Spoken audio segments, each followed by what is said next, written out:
There aren't many kids featured in the game of Monopoly. Pay the hospital, pay the school tax, and it's not news that kids are expensive. But in this community, they want to focus on the value these children bring into their homes.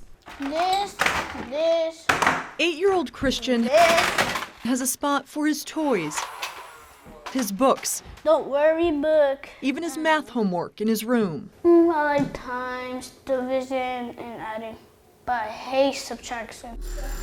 Subtraction might be the only thing he doesn't like doing in his own room in his family's home.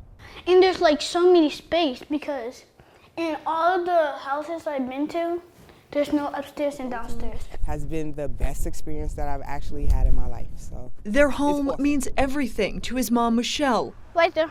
who says they never really had one before now. It's beautiful. It's like it's a real home for my son, you know.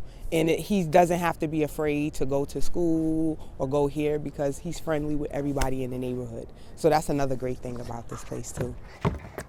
Having this space, this community, is a big deal, and it makes a big difference. Rent in Atlanta is up more than 27% in the past 2 years alone. That makes it even harder for single moms like Michelle. Women with children are the most likely to get trapped in generational poverty, especially moms of boys who won't be allowed in shelters after the age of 12 in Atlanta.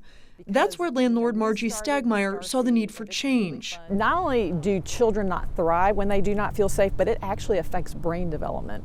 So in these high crime communities, we are actually raising the next generation of poverty because children usually are not at reading level because they're so traumatized. They have asthma or health issues because they're so traumatized. The high crime really has an impact on the children.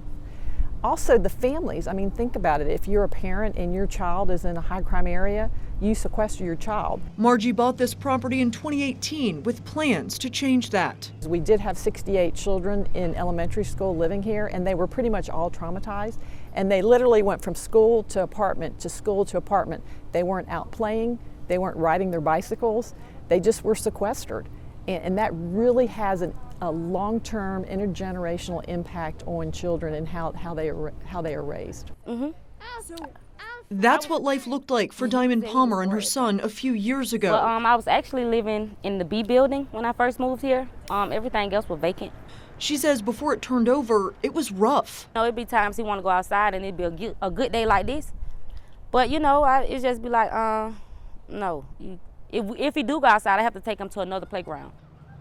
Margie wanted kids to be able to play on their own playground. She worked with students at Georgia Tech to redesign the layout of the buildings, so there's just one way in and one way out.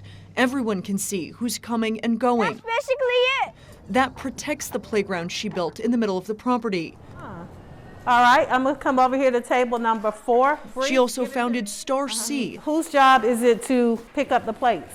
a nonprofit that provides free childcare for every family who lives here. So you make different sounds. It's more than just an after-school program. We'll go around to the elderly people homes and we'll offer to take out the trash. Let me see who's ready. Director Alicia Brown says it's teaching kids to invest in their community. Because if not, they're stuck in the house. They're on the computers. They're not, getting the fresh air and out running around playing the way kids, I feel, should do. And don't have to worry about, any type of violence going on. Diamond feels that transformation. Community got a little better as far as people out with the children. At first it was like gunshots here and there, but now it's, you can tell they up out of here. This is now a place they want to raise their family, a place they believe in. This is really like my first time making a home my home because, like I said, I've been through so much in my life, but it's been a great experience. Like it shows me that I can overcome anything and that anybody can actually if you overcome something, you could get things like this, even if the neighborhood was bad at one point. It's not anymore, not to me. So what does that belief in community do? What can kids do when they don't feel scared going outside anymore? Margie wanted to find out. So tomorrow we'll show you how she teamed up with the local elementary school to make a difference for kids where they live and where they learn.